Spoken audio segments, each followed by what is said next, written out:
I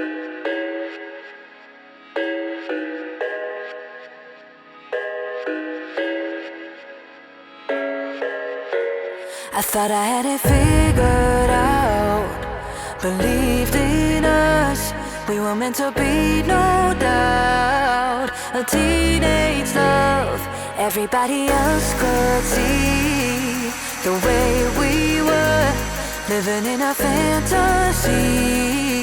When I kiss her, I don't know where we're going, I don't know at all.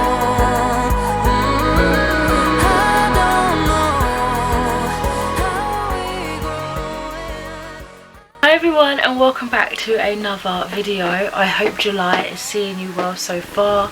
I know we're only a couple of days really into it, but anyway, today I come to you with my June wrap up.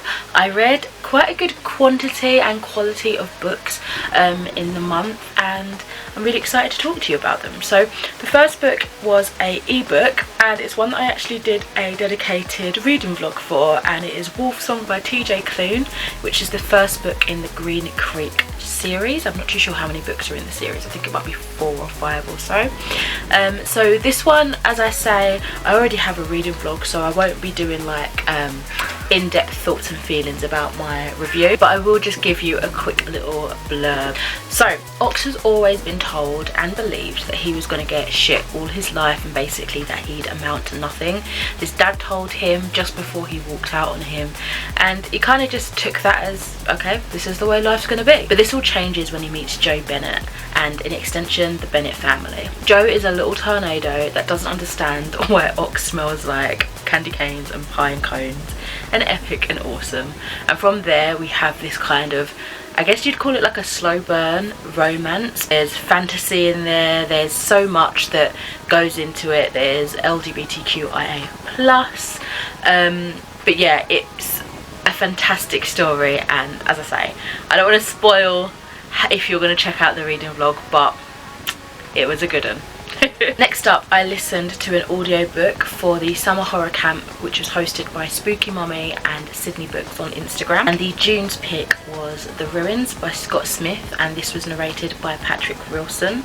This is an adult horror, and we're following a group of friends and acquaintances that have just met who are trapped in a Mexican jungle, stumble across a creepy holler in this jungle unlike anything that they've ever seen before. And what starts off originally as a fun trip to find one of their newly made friends, brother, who kind of was love struck and went off looking for this girl that he was like in love with, turns into something so much sinister and life-threatening when they find an ancient ruin site and uncover what lurks there. So this one I ended up giving a 3 out of 5 stars overall. It was definitely a fun read. Once we got into the meat of all of it, it did take me a little while at first to kind of begin to care about the story and the direction, but it had me thinking of Day of the Triffids in terms of like the type of horror that it is, I would say, by John Wyndham, or Wyndham, I never know how to pronounce his name. And now I want to try more, I guess you'd say, like environmental plant-based horror, because I feel like that could be, you know, done really well and really creepy if the level of science is put in there that I quite like that mesh of it, the horror and the science. The body horror was great, but it didn't have my stomach nauseated, which is something that I was kind of hoping it would do.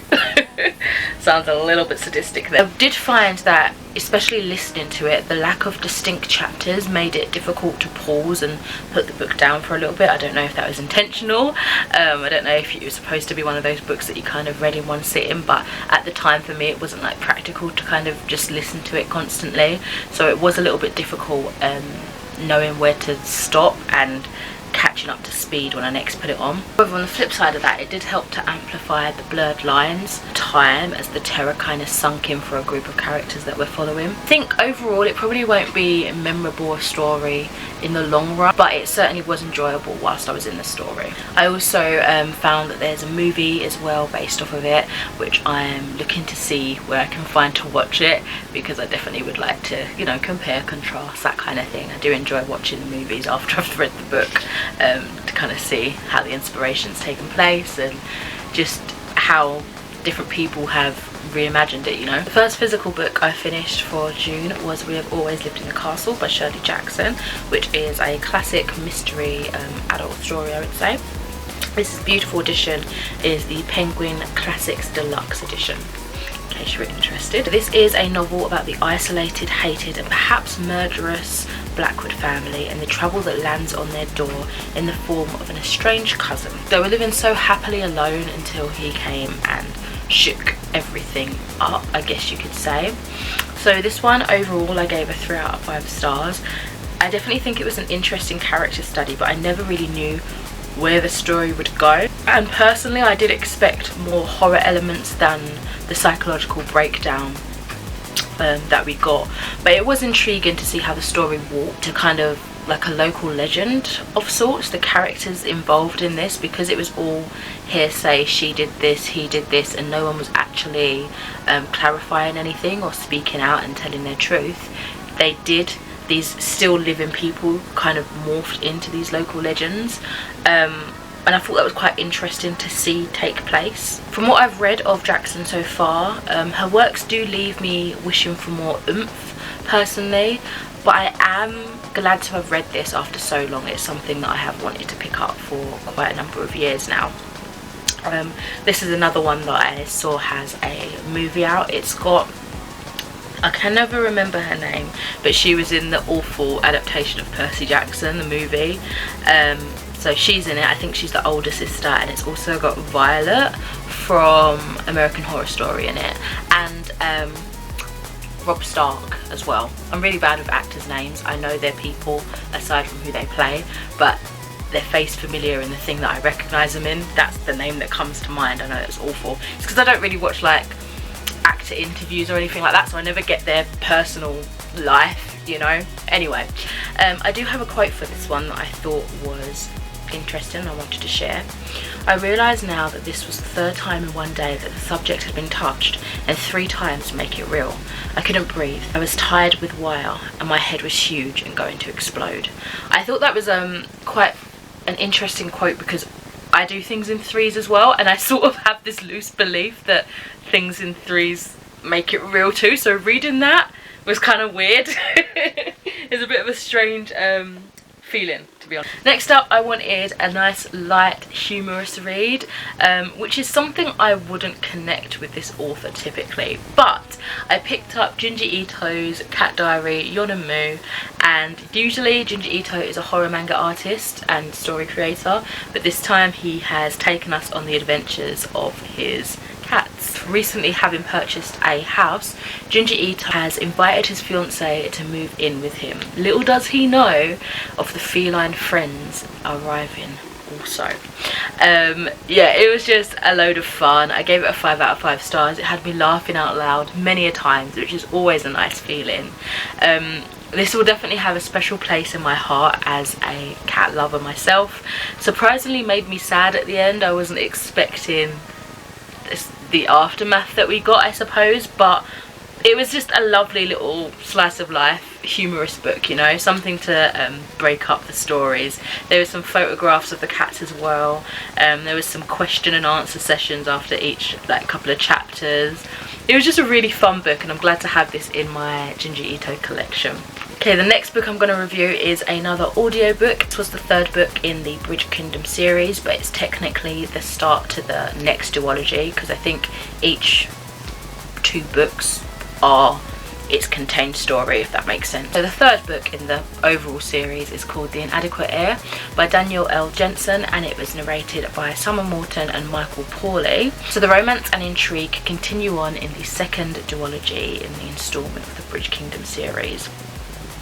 It's happening simultaneously as the events in book 2, which is the 1st duology in the series, but instead of the original cast of characters, we follow Zara, who is fueled by revenge, and Keris, the inadequate and reluctant heir to her enemy. This one I gave a 3.5 out of 5 stars. I loved seeing the crossover with the events from the first duology, but I did prefer Lara and Aaron's perspectives. I will say though, I was on the author's Instagram page and I'm absolutely shocked at all the hatred that people have been given to some of the characters just because they aren't the original like MCs. Like apparently people have been outcry, like really hateful towards the new. I didn't look too deep into it, so I don't know if there's more to it, but she did like a statement and everything. She was like, I'll always have like a special place for these guys or something like that. I don't want to ad-lib it, but basically saying, you know, it doesn't mean that we can't have fun with new characters. There's no need to bash them against each other, you know what I mean? Like there was I think it's because in the 4th book, the book coming out, or it's already out now, I think it follows, no sorry, in the next set of duology it follows a character that didn't get on with Lara, if I remember correctly, and people were like, oh, da da da da da, they're angry, you know, they don't want to read from her, but hopefully it gives some interesting insight. I did enjoy reading about Keris's internal struggles with his opposing views to his father and obviously his king. It kind of, you know, explains the title, the inadequate heir, because in his father's eyes he's not worthy of it really, but he's kind of the best of a bad bunch. Oh, my voice broke. And also he feels inadequate because it's not something he believes in, and you'll get to find out a bit more about that within the story. The brief and fleeting moments of lust was so well done. It was almost tantalizing because you knew that they couldn't spend so much time with each other and you was waiting for the next escapade, you know. I liked being in Zara's head as well. The political intrigue in this was delicious as the first 2 books had me feeling, and yeah, super sneaky. I really loved how that was done. I have a quote for this one as well, and it says, "It's easy to want change but far more difficult to find ways to achieve it." So true. Okay, another book up, we have a Book Sirens arc. So I read this one digitally. Again, all opinions are 100% my own as usual. This book is the first book in the Quest of Awakening saga, and it is called Quest of Awakening by Daniel Dixon. It's YA fantasy adventure, LGBT plus representation as well. It's described as Eragon meets Simon versus the Homo sapiens agenda in this queer YA fantasy adventure, a coming of age filled with love, friendship and self-discovery, following Xavier, Leander and Cassia all on their independent mission but joined by one big quest. I gave this one a 3 out of 5 stars. It had fantastic focus on queer rep, particularly in fantasy. I loved to see it. I loved the themes in this as well, of which I just listed when I gave you the blurb, so some of those, but there's more on top of that as well. I really enjoyed seeing how the friendship of all 3 of them blossomed, but particularly between Xavier and Leander. And I did grow frustrated with the dumb comment that kept propping up every now and then, which is, you know, something akin to, I just felt safe. It's like, how can you be so naive in life? You've just met these people and for some reason you just feel safe, so you went with your gut instincts. And I'm all for gut instincts and, you know, following your intuition and that to an extent, you know. Read the room first. It just felt like too much of a convenient trope, you know. So that definitely irritated me, but other than that, I had a really good time in this story. Leander was probably my favourite character. I have about 3 quotes for this one, but I'm going to just choose one. We must be wiser about what we run toward in our passion. Accept what is there, but do not chase what does not serve you. And above all, do not let your emotions control you. You are the captain of your being. You choose what you run towards. Perfect. Probably the star of the month and the biggest book that I was working my way throughout June was this behemoth, Fable by R.F. Kuang. I did a buddy read with Sharon Joy Reads on TikTok and Instagram if you'd like to follow her, and I also did a little bit of blended reading. I read it physically as well as having the audio on as well, just to help me get immersed into the world that little bit more. So I'll give you the synopsis for this, but I actually have a full dedicated book review, so I won't repeat myself when it comes to thoughts and feelings. Set in 1828, Robin Swift, orphaned by cholera in Canton and brought to London by his English sponsor, Professor Lavelle, trains for years in the languages for his enrolment in the prestigious Babel, and discovers the magic of silverworking, finds conspiracies within the power of the Institute, tries to find his place to fit in all of this. it was astounding. A fantastic book. I will leave that video review for you guys in the cards or somewhere if you'd like to check that out. By the way, if you're wondering what I'm drinking every now and then, the Captain Kombucha. This is raspberry flavour. It's good for your gut. It's like live bacteria. Kombucha, originally from China, has been known for centuries as the immortal health elixir. We proudly follow the original Chinese recipe. We only use high quality natural ingredients, green tea fermented with organic cane sugar, and our own culture of live bacteria and yeast.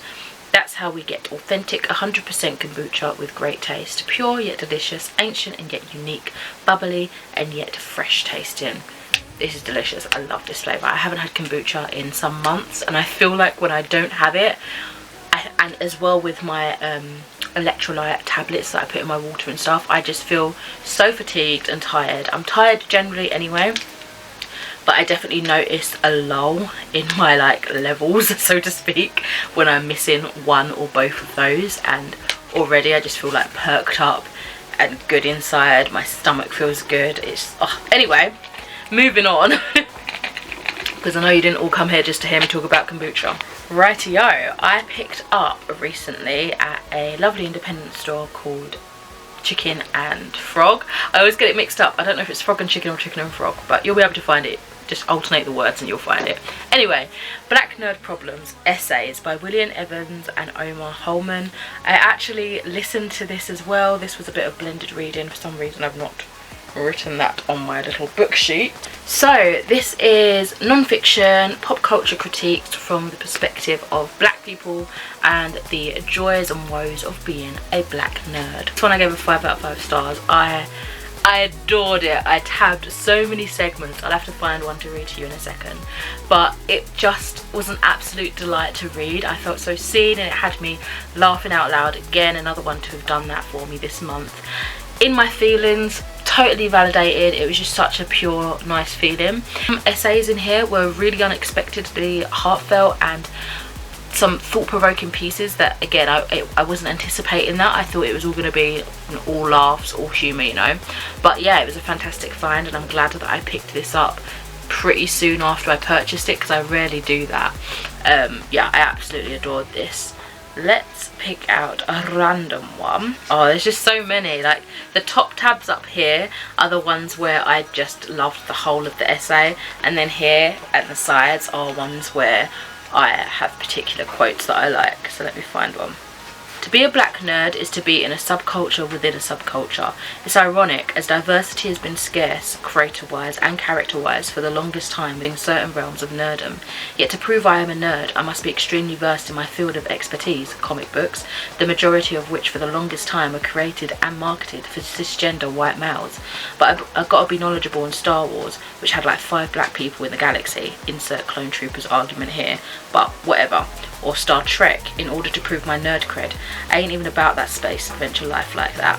Even though growing up, this was seen as a conflict of interest with my black card. Why? Oh, as Donald Glover said about being a black nerd in his weirdo stand-up special, this shit was illegal until like 2003. To say, these portions of pop culture weren't associated with having black fans. My nerd cred is always going to have to be a skill tree set attached to my black card. They can't be separated.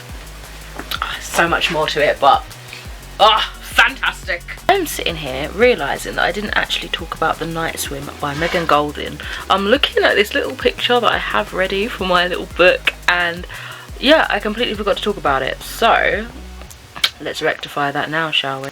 So this one I rated 3 out of 5 stars. It's one of my old NetGalley arcs, and it is a thriller, adult thriller. Ever since her true crime podcast became an overnight sensation and set an innocent man free, Rachel Crowell has become a household name and the last hope for people seeking justice. But she's used to being recognised for her voice, not her face, which makes it all the more unsettling when she finds a note on her car windshield addressed to her begging for her help. The new season of Rachel's podcast has brought her to a small town being torn apart by a devastating rape trial. A local golden boy, a swimmer destined for Olympic greatness, has been accused of raping the beloved granddaughter of the police chief. Under pressure to make season 3 a success, Rachel throws herself into her investigation, but the mysterious letters keep coming.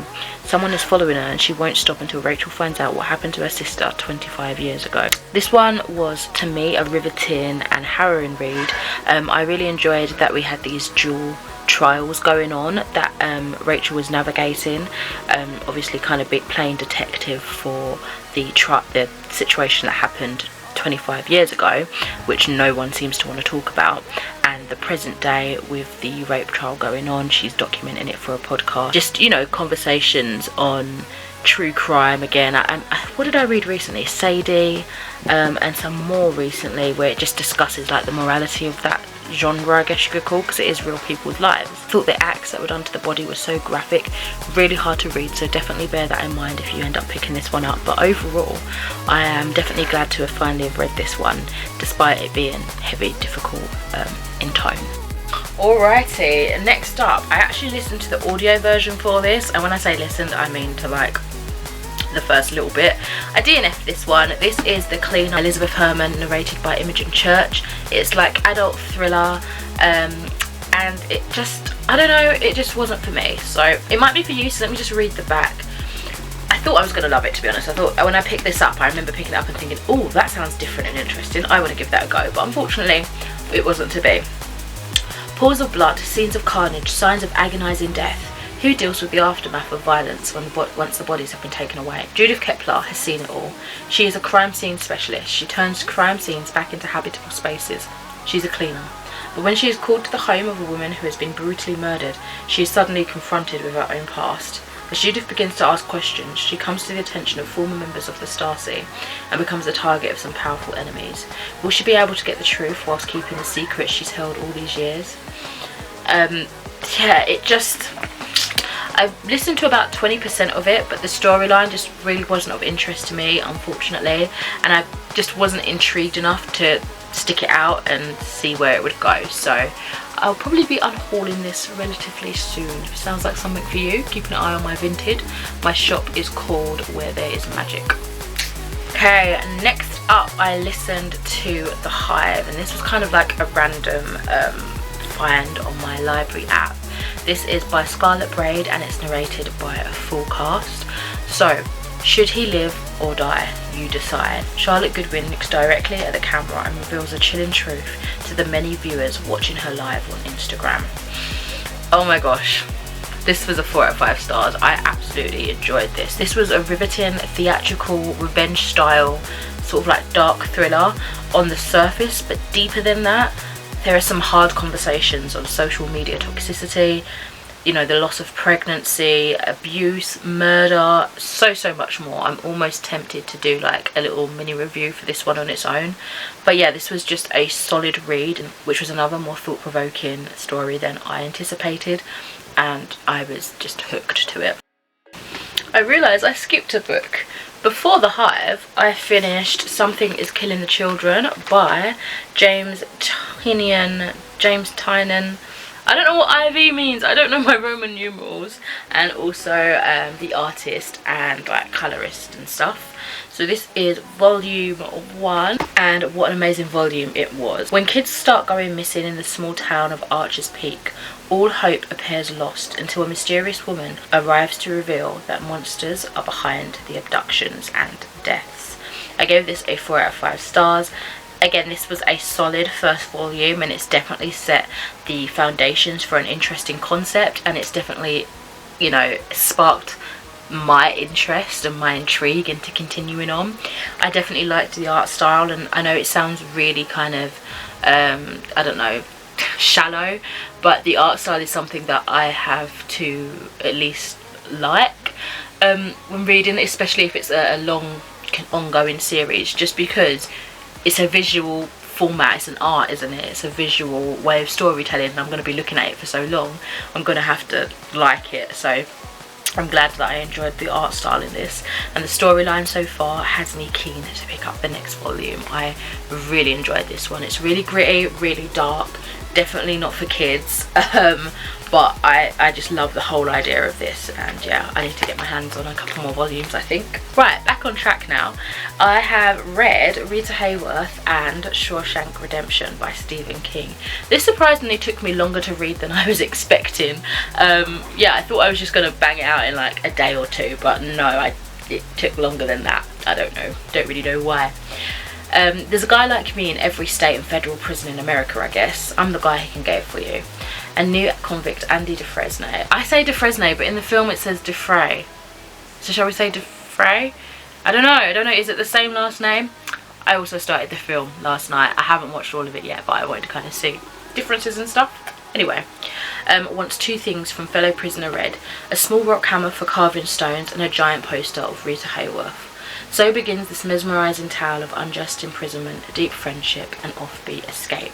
I think this was originally like a short story from a bigger collection at one point, but I'm happy to have this nice little standalone piece. So overall I gave this story a 3.5 stars. I actually, like, on reflection, realised that I enjoyed it far more than I thought I did whilst reading it.